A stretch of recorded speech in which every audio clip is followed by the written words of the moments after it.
Hello everyone, how are you doing? This is MD Tech here with another quick tutorial. In today's tutorial, I'm going to show you how to resolve if the going back button or the button to go back to the previous page is not available or not working properly on your Windows 11 computer.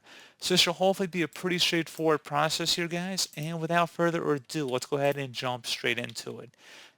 So all you have to do is open up the search menu, type in CMD, best match should come back with command prompt. Go ahead and right click on that and select run as administrator. If you receive a user account control prompt, go ahead and select yes.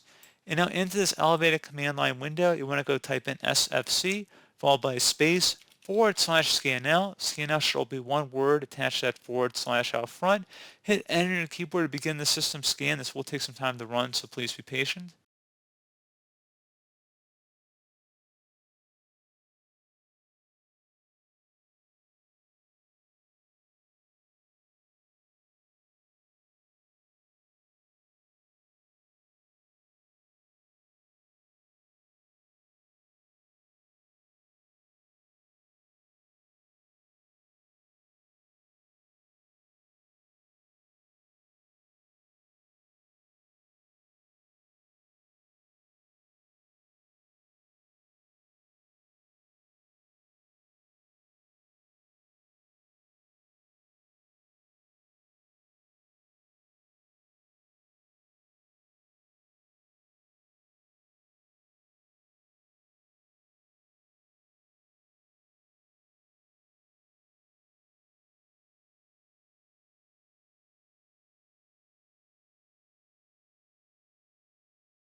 Okay, so once that's done, you did see it found corrupt files and successfully repaired them. Go ahead and close out of here and actually restart your computer.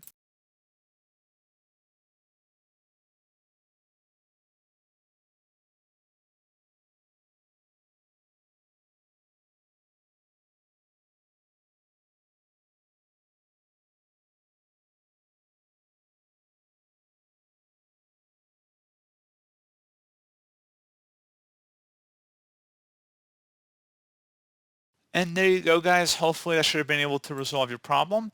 And as always, thank you for watching this brief tutorial. I do hope I was able to help you out, and I do look forward to catching you all in the next tutorial. Goodbye.